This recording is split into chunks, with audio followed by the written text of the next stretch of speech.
Vous savez, on dit souvent que la famille, c'est sacré. Mais et si cette sacrée famille vous pousse à bout, vous vide de votre substance, puis vous jette comme une vieille chaussette? Imaginez ça, vous travaillez comme un forçat pendant 15 ans. Vous construisez une entreprise de plomberie qui cartonne. Et tout ce que vous recevez en retour, c'est de l'ingratitude. Pire, on donne tout, absolument tout à votre petit frère chouchou. C'est exactement ce qui m'est arrivé. Alors, j'ai disparu. Et maintenant, sans moi, leur petit empire, il s'effondre. Totalement. Mon père a fait un cadeau somptueux à son fils préféré, pendant que moi je maintenais l'entreprise à flot. J'ai donc disparu et maintenant il s'effondre sans moi. J'ai 34 ans et je travaillais dans la société de plomberie de mon père Bernard Plomberie depuis 15 ans. La partie plomberie devait inclure mon jeune frère Marc, 31 ans, et moi. En réalité, c'était plutôt M. Bernard et son fils Chouchou, l'autre étant celui qui faisait tout le boulot. Pour vous situer, mon père a lancé cette boîte il y a environ 30 ans. C'est l'histoire classique de la petite entreprise qui démarre de rien. Il a commencé seul avec une camionnette. Aujourd'hui, on a 15 plombiers et 3 employés de bureau. On est l'une des plus grosses entreprises de plomberie à Versailles. Je ne me vante pas en disant qu'une bonne partie de cette croissance est arrivée après mon arrivée. Après le lycée, j'ai fait des études en gestion d'entreprise. J'ai eu ma licence en 4 ans. Pendant ce temps, mon frère Marc a à peine eu son bac et a mis 6 ans pour obtenir un BTS en 2 ans d'une école de commerce. Pendant que j'étudiais, lui, il postait des selfies à la salle de sport et faisait la fête dans les bars du coin. Quand j'ai eu mon diplôme, je suis revenu direct à la maison pour rejoindre l'entreprise familiale. Papa en a fait tout un plat me disant qu'il fallait apprendre les bases. Alors, j'ai passé 3 ans comme aide-plombier à déboucher des toilettes, à ramper sous les maisons et à gérer les problèmes des autres. OK, j'ai compris. On ne peut pas manager des plombiers si on ne sait pas ce qu'ils font. J'ai gravi les échelons, j'ai obtenu ma licence de maître plombier, une vraie galère soit dit en passant. Et j'ai appris la planification, la gestion des stocks et toutes ces choses ennuyeuses, mais essentielles, pour qu'une entreprise tourne. J'ai fait des semaines de 60 heures. Pendant des années, j'ai raté des mariages d'amis à cause d'appels d'urgence. Et je n'ai pas eu de rendez-vous galant pendant environ 5 ans parce que qui a le temps? Il y a environ 5 ans, je suis finalement devenu responsable des opérations. J'ai commencé à mettre en œuvre les systèmes que j'avais planifiés, planification numérique, meilleure gestion des stocks et des appels de suivi après les interventions. Nos avis sont passés de 3-5 étoiles à 4-8. Le chiffre d'affaires a augmenté de 40% en 2 ans. Papa a même eu l'air impressionné pour une fois. Et là, mon frère Marc, qui jonglait entre barman et recherche de soi, a soudainement décidé qu'il voulait rejoindre l'entreprise familiale. Faut savoir que ce type n'a jamais montré le moindre intérêt pour la plomberie et ne saurait pas faire la différence entre un tuyau en PVC et un tuyau en cuivre. Et il pense qu'un siphon est un piège à animaux. Mais papa était ravi. Son enfant prodige rejoignait enfin l'héritage familial. Papa lui a inventé un titre bidon, genre directeur des relations clients, avec un salaire qui représente environ 80% du mien, alors que j'étais là depuis une décennie de plus. Marc a eu un bureau avec fenêtre, alors que moi, je suis toujours dans un placard aménagé à côté des toilettes. Le boulot de Marc Emner. Les clients déjeunaient, postaient sur nos réseaux sociaux et occasionnellement se pointaient sur les chantiers pour prendre des photos de nos plombiers au travail, toujours en s'assurant d'être sur la photo, l'air de superviser. Il se pointe à 10 heures du matin, prend des pauses déjeuner de 2 heures et repart à 16 heures à cause des embouteillages. À chaque réunion de personnel, papa encense Marc pour avoir décroché un mini-contrat ignorant complètement que je venais de rationaliser tout notre système de facturation et de nous faire économiser 50 000 € par an. C'est comme si j'étais invisible. Il y a eu cette fois où j'ai passé des semaines à monter un devis pour un énorme chantier commercial, le plus gros contrat qu'on ait jamais visé. Je parle d'une proposition épaisse, comme un bottin. J'ai même fait une nuit blanche pour la finir. Le jour de la réunion, papa a emmené Marc avec lui. Marc, qui n'avait pas lu une seule page de la proposition, qui avait la gueule de bois et n'arrêtait pas d'aller aux toilettes, et qui a appelé le bâtiment des clients, cette grande place avec le panneau pendant la réunion. on a quand même décroché le contrat parce que mes chiffres étaient de béton. En revenant, papa n'arrêtait pas de dire à quel point Marc avait bien connecté avec leur équipe et comment ses compétences relationnelles avaient scellé l'affaire. Ma contribution, papa, a dit que mon attention aux détails était utile comme si j'étais l'assistante de bureau. Maman n'est pas mieux. Quand j'essaie de lui en parler, elle me lance ce regard triste et dit des choses comme « Tu es ?» Et toi et ton frère, vous êtes juste des personnes différentes, où tout le monde ne peut pas être aussi organisé que toi. Comme si être compétent était un défaut de caractère.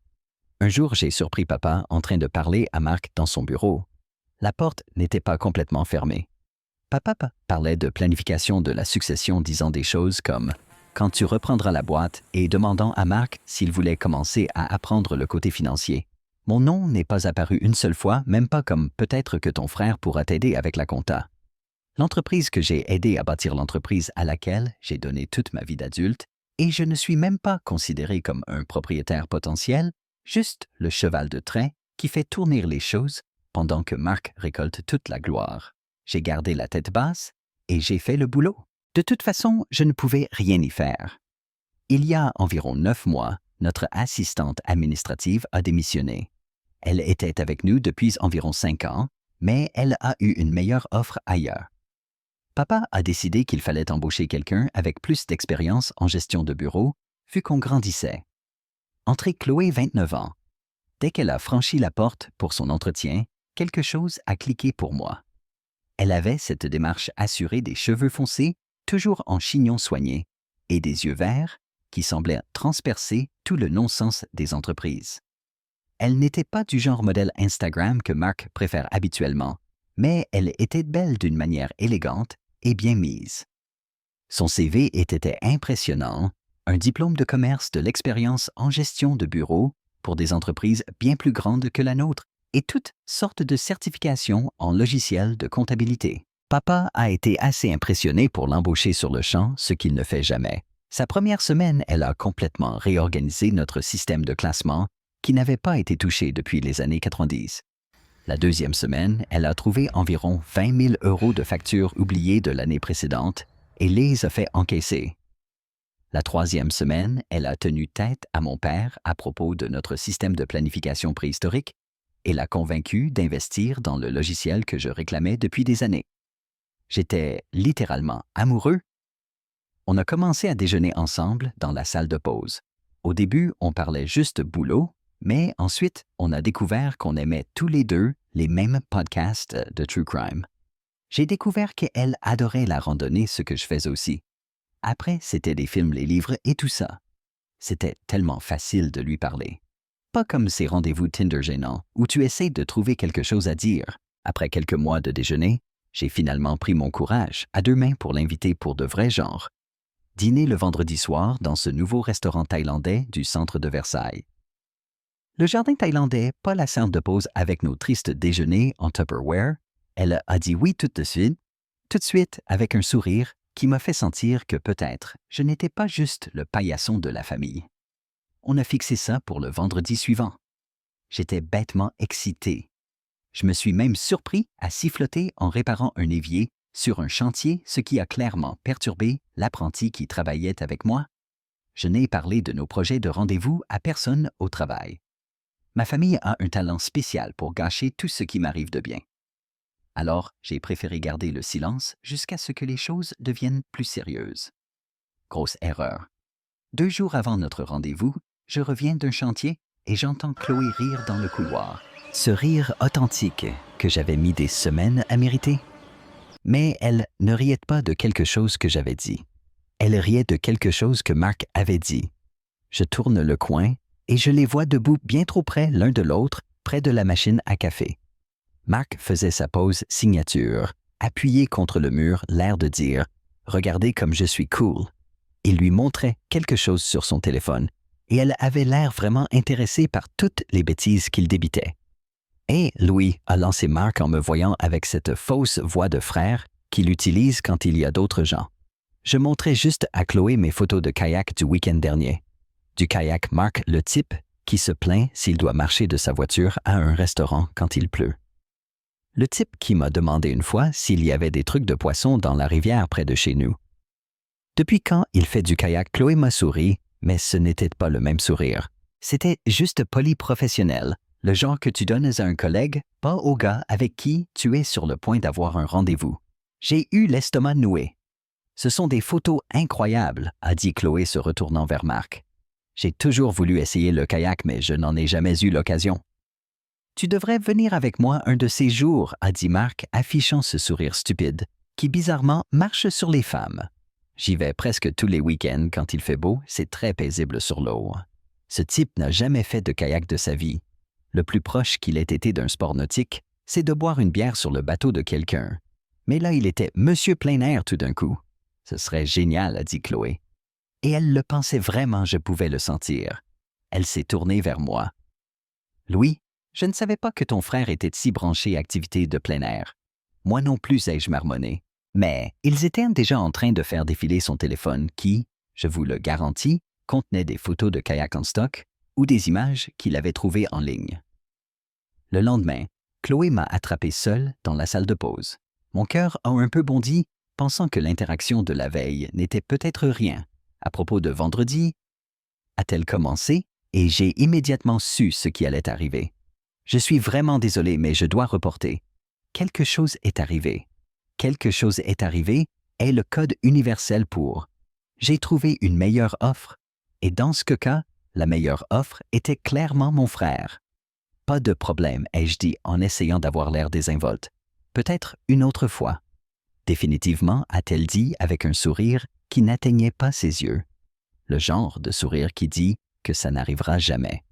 Bien sûr, j'ai découvert plus tard par les ragots du bureau que Chloé et Marc avaient eu leur premier rendez-vous ce vendredi-là, le même jour où elle était censée sortir avec moi au même restaurant thaïlandais où j'avais prévu de l'emmener.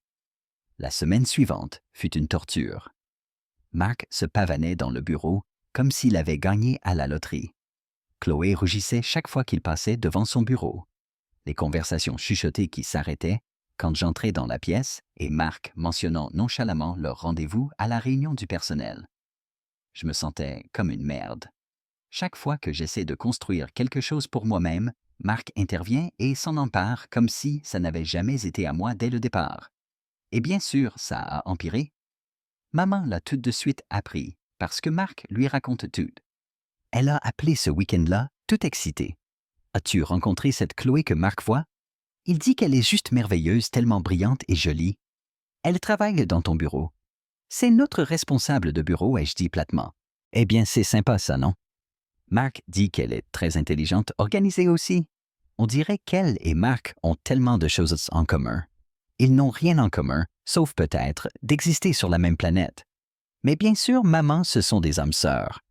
En fait, maman Chloé et moi devions sortir les premiers. Je l'ai invitée et elle a dit oui. Mais ensuite, Marc s'est interposé. Il y a eu un long silence et j'ai pratiquement entendu maman essayer de traiter cette information d'une manière qui ne ferait pas passer son précieux Marc pour un mauvais garçon. Eh bien chérie, tu sais comment ça se passe. Parfois, les gens se connectent simplement. Marc a toujours eu beaucoup de charme avec les dames. Toi, tu es plus... Eh bien, tu sais concentrer sur le travail. Sérieux. Tout le monde n'apprécie pas ça comme il le faudrait. Elle a basically dit, Marc est canon et amusant. Toi, tu es ennuyeux. Fais avec. C'est comme ça que ça a commencé. Marc et Chloé, le nouveau couple star de Bernard Plombery. Mais le pire n'était même pas de perdre Chloé. C'était de la voir lentement réaliser qui était vraiment Marc et de faire semblant de ne pas le voir. La première fois qu'il a annulé des projets avec elle, parce que ses potes l'avaient invité à une partie de poker de dernière minute. La fois où elle l'a surprise en train d'exagérer, OK de mentir purement et simplement, sur son rôle dans l'entreprise à un client. La fois où elle a dû le couvrir, alors qu'il était censé assister à un événement de networking, mais qu'il avait trop la gueule de bois pour se montrer. Je pouvais voir la confusion sur son visage, les acrobaties mentales, alors qu'elle essayait de concilier le Marc qu'elle pensait fréquenter avec le vrai Marc. Mais à ce moment-là, ils étaient inofficiels et elle était trop impliquée. De plus, ma famille s'était liguée autour d'eux. Maman a invité Chloé au dîner du dimanche, seulement 3 semaines après le début de leur relation. Ce sera agréable d'avoir un nouveau visage, a-t-elle dit. Comme si nos dîners de famille hebdomadaires n'étaient pas déjà assez douloureux, sans ajouter ma collègue pour qui j'avais le béguin qui avait choisi mon frère plutôt que moi. J'ai failli rater ce dîner, mais papa a bien fait comprendre que ce n'était pas facultatif. Le dîner de famille, c'est le dîner de famille. Louis soit là. Alors j'y suis allé, et ce fut exactement le cauchemar auquel on pouvait s'attendre. Maman a mis le paquet avec sa plus belle vaisselle et un rôti de luxe. Papa racontait des histoires de travail qui faisaient passer Marc pour une sorte de prodige des affaires. Marc jouait son rôle de fils parfait, de petit ami parfait. Tirant la chaise de Chloé, remplissant son verre d'eau et racontant des histoires complètement inventées sur ses week-ends aventureux et son travail caritatif. Chloé a toute gobé riante aux blagues de Marc et lui posant des questions sur ses fausses randonnées. Pendant que j'étais assis là sachant pertinemment que le plus proche que Marc s'approche d'une aventure en plein air, c'est quand il doit se garer au bout du parking du centre commercial. J'ai essayé de me joindre à la conversation mentionnant le sentier de randonnée dont Chloé et moi avions parlé lors de ses déjeuners dans la salle de pause juste pour lui faire savoir ce qu'il avait gâché. « Oh, Marc venait de me parler de cet endroit !» a exclamé Chloé, se tournant vers lui avec enthousiasme. « Tu y es allé aussi ?»« J'y suis allé, Marc-Harry. Je vis pratiquement sur ce sentier l'été. » Bien sûr que oui, il a soudainement l'air d'un aventurier. Ce dîner, c'était il y a 6 mois. Ils sont officiellement ensemble depuis. Quoi qu'il en soit, je me suis concentré sur moi-même et j'ai essayé de m'adapter priant pour que les choses s'améliorent pour moi un jour. En fait, je me fiche de ce qui m'échappe. Je savais que de bonnes choses allaient arriver. Environ 1 mois après ce dîner, j'ai finalement été promu directeur des opérations seniors après 15 ans à me tuer pour cette entreprise. C'était censé être une grande nouvelle. Plus de responsabilités, un meilleur salaire et surtout le véhicule de fonction. Rien de fantaisiste, juste un nouveau Ford F-250 avec toute la capacité de remorquage dont nous avons besoin pour transporter l'équipement sur les chantiers. Papa a fait une grande annonce lors de notre réunion mensuelle du personnel. Après des années de service dévoué, Louis est promu directeur des opérations seniors. Cela s'accompagne d'une belle augmentation et du nouveau camion de la société que nous venons d'acheter. Bien mérité, mon fils. Pour une fois, j'ai eu l'impression que mon travail était enfin reconnu. Je me suis même permis d'être excité à l'idée d'avoir un véhicule décent pour la première fois de ma vie, au lieu de ma vieille Chevy rouillée qui tient avec du ruban adhésif et des prières. Avance rapide au dîner du dimanche. Maman prépare son fameux rôti. Papa parle d'un client. Marc a son bras autour de Chloé comme d'habitude, et j'essaie juste de finir le repas sans dire quelque chose que je regretterais. Puis papa se racle la gorge et pose sa fourchette. « J'ai une annonce à faire, dit-il. » Et je me crispe immédiatement, parce que dans ma famille, les annonces ne sont jamais une bonne nouvelle pour moi. Marc et Chloé échangent un regard, et je sais exactement ce qui va arriver. « Nous sommes fiancés, dit Chloé tendant sa main gauche, avec une énorme bague de fiançailles qui coûte probablement plus que mon salaire annuel. Maman fond en larmes. De joie, papa commence à taper Marc dans le dos. Je suis assis là sous le choc, ma fourchette figée à mi-chemin de ma bouche. C'est une nouvelle merveilleuse tonne, papa. Mon fils va enfin se caser, fonder une famille. Puis, il lâche la vraie bombe. Marc, je pense que toi et ta future épouse pourriez utiliser ce nouveau camion plus que la compagnie. Considérez-le comme un cadeau de fiançailles. Vous aurez besoin d'un bon véhicule familial maintenant. Marc fait ce visage faussement surpris, comme si ce n'était pas son plan depuis le début. Waouh, papa, c'est tellement généreux. J'ai enfin retrouvé ma voix. Papa, ce camion est censé faire partie de mon package de promotion. J'en ai besoin pour le travail, pour les affaires de l'entreprise. Papa agite sa main de manière dismissive. Mais Louis, ne sois pas égoïste. Ton frère fonde une famille. La famille passe avant tout. Tu peux continuer à utiliser ton vieux camion pour l'instant. Il roule toujours, n'est-ce que pas? À peine ai-je dit. Mais personne n'écoute. Ils sont tous occupés à féliciter l'heureux couple et à parler de plans de mariage et de futurs petits-enfants. C'était ça. La goutte d'eau. Le moment où j'ai su que j'en avais fini avec cette entreprise familiale pour toujours. La rage montait en moi. J'étais furieux, mais j'ai réussi à rentrer à la maison dans mon camion minable qui a décidé de faire un bruit de ferraille inquiétant tout le long, juste pour bien me faire comprendre qu'il était à bout de souffle. Timing parfait. Je suis rentré à la maison et j'ai complètement pété les plombs. 15 ans de loyauté, de travail acharné et de sacrifice. 15 ans à regarder Mark se la couler douce grâce à son charme et au favoritisme de papa, pendant que moi je construisais quelque chose de précieux, de rentable, quelque chose qui apparemment venait d'être à nouveau donné à mon frère. Et maintenant, Chloé, la seule bonne chose qui m'était arrivée depuis des années, a également été servie à Mark sur un plateau d'argent avec une bague de fiançailles et mon camion de fonction. Je ne crois pas avoir jamais été aussi en colère de ma vie. Ce n'était même pas une colère chaude explosive. C'était cette fureur froide, calculée où soudain, tout devenait limpide. Je ne serais jamais valorisé dans cette famille. Je n'obtiendrais jamais ce que je méritais. J'étais juste le cheval de trait, le pigeon sur qui ils pouvaient tout décharger pendant que le fils en or récoltait toutes les récompenses. J'ai pris mon ordinateur portable et ouvert mes emails. J'ai fixé la fenêtre de composition vide pendant environ 10 secondes, puis j'ai juste commencé à taper. Objet, ma démission. Papa, avec effet immédiat. Je démissionne de Bernard Plomberie. Considérez ceci comme mon préavis de 2 semaines. Bien que franchement, vous aurez de la chance. Si je tiens jusqu'à la fin de la semaine, je vais poursuivre d'autres opportunités. Sincèrement, non, Louis Bernard. J'ai appuyé sur « Envoyer » avant de pouvoir me dégonfler. Puis, j'ai envoyé un email séparé à notre responsable des ressources humaines, qui est en fait juste la comptable qui gère la paie concernant mes congés payés accumulés, en disant que je les prenais avec effet immédiat. Je ne mettrai plus jamais les pieds dans ce bureau. En quelques minutes, mon téléphone a explosé. Papa qui appelle Mark, qui envoie des SMS du genre WTF et des emojis stupides. Maman qui laisse des messages vocaux en larmes disant que je déchirais la famille et que j'étais dramatique. Chloé a appelé aussi. J'ai laissé celui-là aller sur la messagerie vocale. Louis, c'est Chloé. Ton père m'a dit que tu avais démissionné. Qui se t'indique passe? S'il te plaît, rappelle-moi. Comme si elle ne savait pas, comme si elle n'avait pas fait partie de tout ce bazar. Je les ai tous ignorés, j'ai éteint mon téléphone et j'ai commencé à mettre à jour mon CV.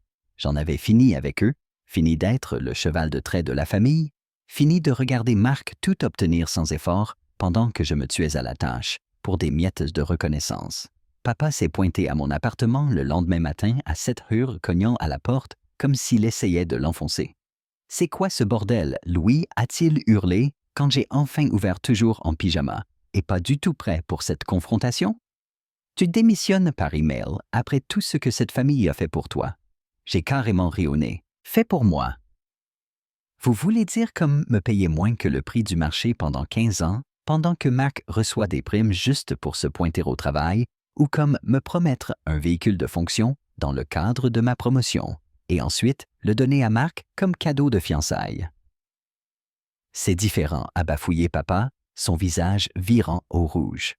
Mark fonde une famille. Il a besoin de notre soutien. Et moi non. J'ai soutenu toute cette famille pendant des années. Qui, selon vous, fait tourner l'entreprise pendant que Mark prend des pauses déjeuner de 2 heures et poste sur Instagram? Le visage de papa est devenu encore plus rouge. Ne parle pas de ton frère comme ça. Mark amène des clients. Il est le visage de l'entreprise. Et moi, je suis quoi, le cheval de trait, le dindon de la farce, qui fait le travail pendant que Mark récolte tous les lauriers? J'en ai fini, papa. Laisse Mark gérer tes affaires. Tu n'as pas besoin de moi de toute façon. J'ai commencé à fermer la porte, mais papa a mis le pied pour bloquer. Classique. Si tu t'éloignes de cette entreprise, tu t'éloignes de cette famille, a-t-il dit, tout dramatique, comme si on était dans une mauvaise série télé. Si c'est comme ça que la famille se traite, alors peut-être que c'est mieux ainsi. J'ai riposté et j'ai poussé la porte assez fort pour qu'il doive bouger son pied. Il a continué à frapper et à crier pendant un moment, mais a finalement abandonné et est parti. Le lendemain, Mark s'est montré. Je n'ai même pas ouvert la porte, j'ai juste crié à travers qu'il ferait mieux de partir avant que j'appelle la police. Il a essayé le classique « Allez frérot, ne sois pas comme ça », mais je n'en voulais pas. Maman n'arrêtait pas d'appeler pleurant que je brisais le cœur de son père et que je déchirais la famille. comme si j'étais le problème ici, comme si 15 ans de favoritisme et de manque de respect étaient en quelque sorte ma faute. Je ne me suis jamais senti aussi libre de ma vie. La recherche d'emploi a été étonnamment facile. J'ai eu 3 entretiens la première semaine, tous avec des entreprises plus grandes et plus professionnelles que celles de mon père. 2 d'entre elles m'ont fait des offres. J'ai accepté le poste chez Lefebvre Chauffage et Plomberie, un concurrent de l'autre côté de la ville. Ils sont plus petits, mais en croissance rapide. Et le propriétaire Étienne Lefebvre valorise vraiment l'expérience et le travail acharné. Un concept nouveau n'est-ce que le meilleur, c'est qu'ils m'ont proposé un partenariat par écrit. Après 2 ans, j'aurai la possibilité de racheter des parts et de devenir copropriétaire. Quelque chose que mon père n'a même jamais envisagé de me proposer malgré 15 ans de service. Oh, et ils m'ont donné un véhicule de fonction, un tout nouveau Ford F350 Super Duty. Mieux que celui que papa m'a pris toutes options avec le logo de l'entreprise sur le côté et tout. Je me suis assuré de passer devant la maison de mes parents ma première semaine. Mesquin, oui, satisfaisant. Absolument. Pendant ce temps, l'empire Bernard Plomberie est apparemment en train de s'effondrer sans moi. J'ai reçu des SMS de certains des plombiers qui étaient de vrais types bien. Les histoires sont meilleures que n'importe quelle fantaisie de vengeance que j'aurais pu imaginer. La première semaine après mon départ, papa a essayé de gérer les opérations lui-même. Le problème, c'est qu'il n'a pas réellement fait ce travail depuis environ 15 ans et qu'il n'avait aucune idée du fonctionnement de mon système de planification. Il a fini par réserver 3 équipes différentes le même jour. Puis, il n'avait personne de disponible pour un appel d'urgence à l'hôpital, un client majeur que je gérais personnellement depuis des années. Il n'était pas content. La deuxième semaine, papa a mis Marc en charge des opérations. Marc le gars qui ne peut même pas se souvenir de prendre ses propres rendez-vous chez le dentiste. Comme on pouvait s'y attendre, ce fut un désastre total. Selon mon ami Steve, l'un de nos plombiers seniors, Marc arrivait en retard. Tous les jours, passait la plupart de son temps au téléphone avec Chloé ou ses potes et ne pouvait pas répondre aux questions de base sur les spécifications des chantiers. Ils ont complètement perdu l'un de nos deuxièmes plus gros contrats de client commercial parce que Marc a oublié de soumettre les documents de renouvellement. Ce compte valait environ 50 000 € par an parti parce que Marc était trop occupé à poster des selfies à la salle de sport ou à faire ce qu'il fait toute la journée. La planification est tellement chaotique qu'ils ont dû appeler les clients la veille au soir pour reporter ce qui rend tout le monde furieux. Leurs avis en ligne sont passés de 4,8 étoiles à 3,2 en 3 semaines. Papa accuse apparemment le nouveau système Mon Système pas les idiots qui essaie de le faire fonctionner. Une des employées de bureau a démissionné parce que Marc n'arrêtait pas de la blâmer pour ses erreurs. Les comptes clients s'accumulent parce que personne ne s'occupe de la facturation. Une autre chose que je gérais et que personne ne connaissait apparemment. Mais ce à quoi je ne m'attendais pas, c'est que mon père a dû contracter un prêt à court terme pour couvrir les salaires parce que leur trésorerie est tellement en désordre. L'entreprise qui était solidement rentable il y a 3 semaines est maintenant en train de se battre pour rester à flot. Chloé reste apparemment tard tous les soirs pour essayer de faire tourner les choses, mais elle est responsable de bureau, pas spécialiste des opérations. Elle peut organiser des dossiers et répondre au téléphone toute la journée, mais elle ne sait rien de la planification des travaux de plomberie ou de la gestion d'une équipe de 15 plombiers avec des compétences et des certifications différentes. Elle ne savait pas dans quoi elle s'engageait avec ma famille. Qui sème le vent récolte la tempête. N'est-ce que pas? Pas de dire? Maman n'a pas arrêté de m'envoyer des SMS, des messages de plus en plus désespérés. Ton père travaille 16 heures par jour pour essayer de régler l'emploi du temps. Marc essaie vraiment, mais il ne comprend pas ton système. Nous avons dû dire à 3 clients que nous ne pouvions pas les voir cette semaine. Remarquez qu'aucun de ces messages n'inclut d'excuses réelles ou d'admission qu'ils ont fait des erreurs. La famille Bernard typique. Papa ne m'a laissé qu'un seul message vocal, les mots pâteux, comme s'il avait bu. Cette entreprise allait bien avant tes systèmes fantaisistes et elle ira bien après. Tu penses que tu es irremplaçable. Personne n'est irremplaçable. Oui, papa, continue de te le dire pendant que ton entreprise s'enfonce. Les messages de Marc ont évolué passant d'une fausse inquiétude fraternelle Hé frérot, tout le monde s'inquiète pour toi, a une panique à peine voilée. Tu as toujours les identifiants pour le logiciel de planification. Papa ne les trouve pas jusqu'à la pure désespération. Sérieusement, mec, dis-moi juste comment tu as géré les spécifications de Henderson. Leur chef de projet est en train de paniquer. La seule qui n'a pas beaucoup contacté est Chloé. Elle a envoyé un email à mon compte personnel environ une semaine après mon départ. C'était long, plein d'explications sur le fait qu'elle n'avait jamais eu l'intention de me blesser et que les choses avec Mark s'étaient juste produites et qu'elle espérait qu'on pourrait toujours être amis. À la toute fin, presque comme une pensée, après coup, il y avait « Si tu as le temps, pourrais-tu éventuellement écrire comment tu gérais la planification? » Nous rencontrons quelques problèmes. Je l'ai supprimé sans répondre. Ce n'est pas mon cirque. Ce ne sont pas mes singes. Oh, et le camion. Apparemment, il fait un bruit bizarre. D'après le dernier SMS de Marc, il a eu le culot de me demander si je pouvais venir y jeter un œil. Le camion qui aurait dû être le mien. Le camion qui faisait partie de ma promotion, mais qui lui a été remis comme cadeau de fiançailles. J'ai éclaté de rire et je l'ai supprimé sans répondre. Pas mon camion, pas mon problème. Pendant ce temps, je suis chez Lefebvre Chauffage & Plomberie depuis 2 semaines, et c'est comme si j'étais entré dans un univers parallèle où la compétence est réellement valorisée. Étienne me demande mon avis sur les opérations. Mes idées sont mises en œuvre au lieu d'être ignorées. Les autres employés me respectent pour mon expérience, pas parce que je suis le fils du patron. Hier, j'ai complètement repensé leur système d'acheminement des appels de service, et Étienne a été tellement impressionné qu'il m'a donné un bonus sur le champ. Un bonus pour avoir bien fait mon travail. Quel concept! Environ une semaine après mon nouveau poste, j'ai aussi rencontré quelqu'un, Margot. C'est une architecte que j'ai rencontrée sur un chantier où nous faisons la plomberie pour un nouveau bâtiment de bureau. Elle est intelligente, drôle, directe, sans chichi ni faux-semblant. Margot ne ressemble en rien à Chloé. Là où Chloé était toujours polie et correcte, Margot est vraie. Elle arrive au rendez-vous en jeans et bottes, peut parler de sport aussi facilement que de design et me remet en place avec le plus rafraîchissant des airs. Elle ne joue pas de jeu et ne me dit pas ce que je veux entendre. Avec Margot, ce que tu vois est ce que tu obtiens. Lors de notre 3e rendez-vous, nous sommes allés faire de la randonnée jusqu'à cette cascade que je voulais voir depuis des années.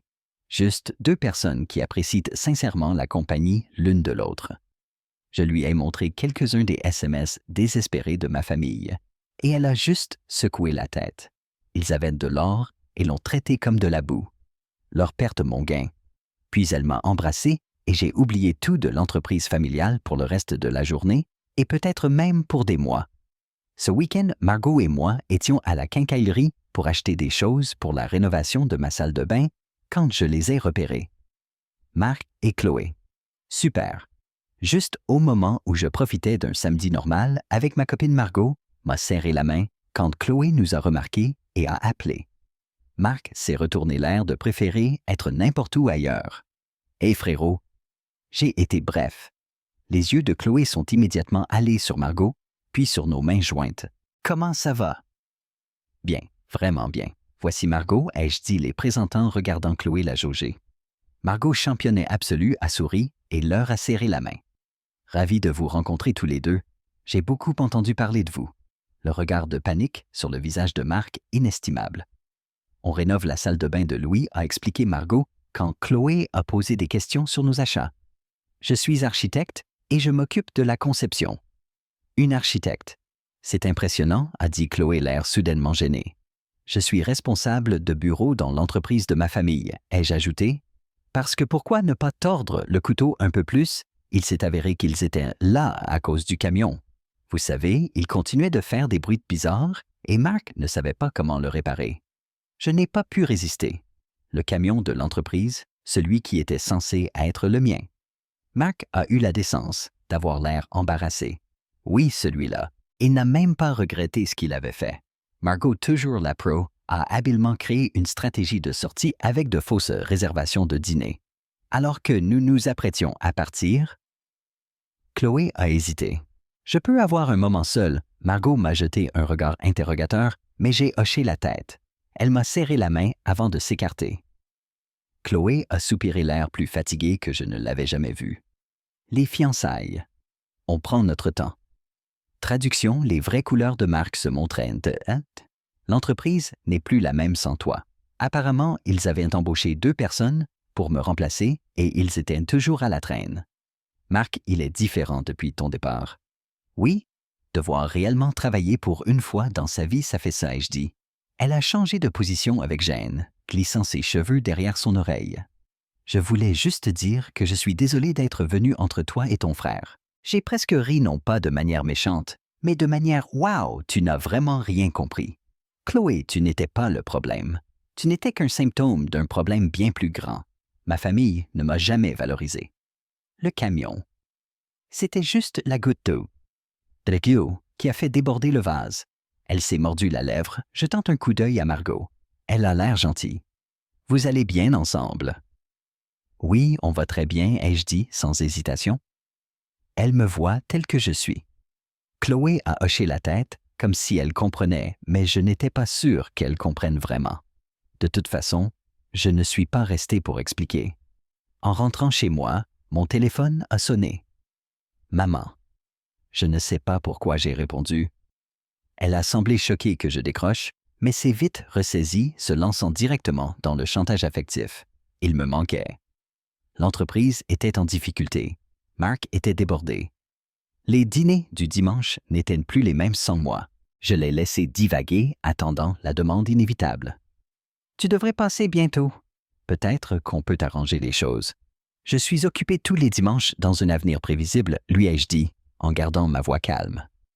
Margot, entendant depuis le siège passager, a souri d'un air narquois. Tu veux que je dise « je te l'avais dit » ou tu préfères te contenter de te prélasser dans ce bonheur malin? Absolument me prélasser, ai-je dit en souriant. Plus tard ce soir-là, alors que nous étions enlacés sur le canapé, à regarder un documentaire sur les crimes non résolus. Margot m'a regardé. Tu envisagerais un jour de retourner dans l'entreprise familiale? Je n'ai même pas eu à y penser, pas une seule seconde. Elle a souri satisfaite de cette réponse. Je ne sais pas ce qui va arriver à Bernard Plombery. Peut-être qu'ils s'en sortiront. Peut-être qu'ils s'écraseront et brûleront. Quoi qu'il en soit, ce n'est pas mon problème. Ce que je sais, c'est que parfois, la meilleure chose à faire est de s'éloigner des gens qui ne vous valorisent pas, même s'ils sont de votre famille. Surtout s'ils sont de votre famille. Il m'a fallu 15 ans et un camion de fonction pour apprendre cette leçon. Mieux vaut tard que jamais.